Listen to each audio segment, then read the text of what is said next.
മഹാരാജാസ് കോളേജിലെ all students അസോസിയേഷന്റെ office മുറി ഒഴിപ്പിച്ചതിൽ പ്രതിഷേധവുമായി പൂർവ്വ വിദ്യാർത്ഥികൾ. പ്രിൻസിപ്പലിന്റേത് കിരാതമായ നടപടിയെന്ന് ഓൾഡ് സ്റ്റുഡൻസ് അസോസിയേഷൻ ആരോപിച്ചു. എന്നാൽ പൂർവ്വ വിദ്യാർത്ഥികളുടെ അസോസിയേഷന് സ്ഥിരമായ ഒരു മുറി ഒഴിച്ചു നൽകാൻ നിയമസാധുതയില്ലെന്ന് പ്രിൻസിപ്പൽ ഡോക്ടർ ഷാജില ബീവി പറഞ്ഞു. 1989 അന്നത്തെ പ്രിൻസിപ്പളാണ് അസോസിയേഷന് ഗണിതശാസ്ത്ര വിഭാഗത്തിലെ ക്ലാസ് മുറി അനുവദിച്ചു നൽകിയത്. ഇക്കഴിഞ്ഞ ഒക്ടോബർ 7-നാണ് ഓൾഡ് സ്റ്റുഡൻസ് അസോസിയേഷന്റെ ഈ ഓഫീസ് ഒഴിപ്പിക്കുന്നത്. കോളേജ് പ്രിൻസിപ്പൽ ഡോക്ടർ ഷാജില ബീവിയുടെ നേതൃത്വത്തിൽ മുറിയുടെ പൂട്ട് പൊളിച്ചെന്നും മുറിയിൽ സൂക്ഷിച്ചിരുന്ന ഫോട്ടോഗ്രാഫുകൾ നശിപ്പിച്ചെന്നുമാണ് OSA ആരോപിക്കുന്നത്. ഇത് ഞങ്ങളുടെ ഭൂമിയല്ല, ഞങ്ങളുടെ സ്വത്തൊന്നുമല്ല, ഞങ്ങൾക്കിത് തന്നതാണ്. നിങ്ങൾ പ്രവർത്തിച്ചോളാൻ പറഞ്ഞ് ഞങ്ങൾക്ക് തന്ന മുറിയാണ്. ആ മുറി പൊളിച്ച് ഞങ്ങൾ ഒരു വർഷം മുമ്പ് 40 പുതിയ കസേര മേടിച്ചായിരുന്നു. കമ്പ്യൂട്ടർ ഫുൾ ശരിയാക്കി. 150-ാം വർഷം വരുന്ന പ്രമാണിച്ച് എല്ലാവരും സംഘടിപ്പിക്കുന്നതിൻ്റെ ഭാഗമായി കമ്പ്യൂട്ടർ ശരിയാക്കി, അതിൻ്റെ പ്രിൻ്റർ ശരിയാക്കി, ബാക്കിയെല്ലാം ശരിയാക്കി. നമ്മളൊരു സ്റ്റാഫിനെ ഇവിടെ വെച്ചിട്ട് അവിടെ ഒരാളെ വയ്ക്കുക, എന്നിട്ട് അവരെ കൊണ്ട് ഈ മെമ്പർഷിപ്പുകളിലെല്ലാം രണ്ടാമത് സ്ക്രൂട്ടനി ചെയ്തുകൊണ്ട് 2025 മഹാരാജാസിൻ്റെ 150-ാം പിറന്നാൾ ആഘോഷത്തിലേക്കുള്ള ചുവടുവയ്പ്പായിരുന്നു. അതായത് ഇതെല്ലാം ശരിയാക്കി, കസേരയൊക്കെ മേടിച്ചു, എല്ലാം റെഡിയാക്കി വെച്ചു.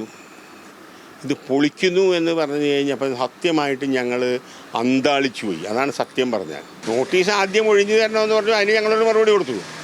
നമുക്കിത്തിരി സാവകാശം തരണം, നമുക്കൊന്ന് നെഗോഷിയേറ്റ് ചെയ്യാൻ. മുട്ടിച്ചു എന്ന് പറഞ്ഞു കഴിഞ്ഞപ്പോൾ ഞങ്ങൾ മാനസികമായി ശരിക്കും തകർന്നുപോയി.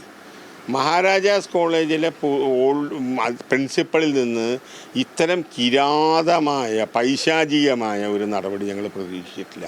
4 വർഷ ബിരുദ കോഴ്സുകൾക്കായി കൂടുതൽ ക്ലാസ് മുറികൾ ആവശ്യമായി വന്നതോടെയാണ് ഓഫീസ് മാറ്റേണ്ടി വന്നതെന്നാണ് കോളേജ് പ്രിൻസിപ്പലിന്റെ വിശദീകരണം. നിലവിൽ MSc മാത്തമാറ്റിക്സ് ക്ലാസുകളാണ് ഈ മുറിയിൽ പ്രവർത്തിക്കുന്നത്.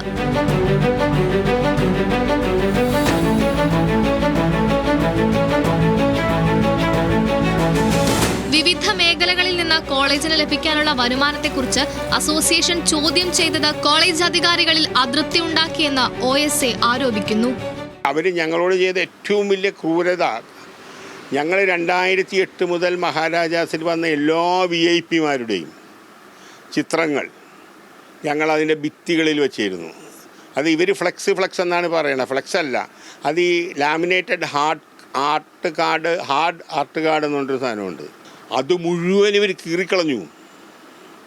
അതായത് ഒരു മനുഷ്യൻ പോലും ചെയ്യാൻ, അതിനകത്ത് സഖാവ് പിണറായി വിജയൻ്റെ പടം വരെയുണ്ട്. പിന്നെ 100 കണക്കിന് പൂർവ്വരായ അധ്യാപകരുടെ ഞങ്ങൾ നടത്തിയ ഗുരുവന്ദനത്തിൻ്റെ ചിത്രങ്ങൾ, അതൊന്നും എനിക്ക് കിട്ടില്ല. അത് മുഴുവൻ ഇവർ കീറിക്കളഞ്ഞു, നശിപ്പിച്ചു.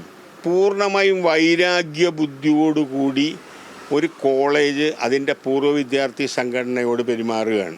അതിൽ എന്നിട്ട് എന്നോടൊരു ന്യായം പറഞ്ഞത്, ഈ മമ്മൂട്ടിയുടെ ചിത്രവും പിണറായി വിജയൻ്റെ ചിത്രവും ഒക്കെ കണ്ടു കഴിഞ്ഞാൽ കുട്ടികളുടെ ശ്രദ്ധ തിരിഞ്ഞു പോകും. ഇവർ LKG പഠിക്കുന്ന കുട്ടികളൊന്നും അല്ലല്ലോ ഈ ചിത്രം കണ്ടു കഴിഞ്ഞാൽ തിരിഞ്ഞു പോകാൻ. മമ്മൂട്ടിയെ നോക്കി ഇരിക്കാൻ പോവുകയല്ലേ MScക്ക് പഠിക്കുന്ന കുട്ടികൾ, MSc മാത്സ് എടുത്ത കുട്ടികൾ. കോളേജിന്റെ നടപടിക്കെതിരെ doctor M Leelavathi, NS Madhavan, Balachandran Chullikkad തുടങ്ങി കോളേജിന്റെ പൂർവ്വ വിദ്യാർത്ഥികളും മുൻ പ്രിൻസിപ്പൽമാരുമടക്കം രംഗത്ത് വന്നു. പഴയ ഓഫീസ് മുറി തിരികെ ലഭിക്കാൻ ഉന്നത വിദ്യാഭ്യാസ മന്ത്രിക്കും മുഖ്യമന്ത്രിക്കും OSA നിവേദനം സമർപ്പിച്ചിട്ടുണ്ട്.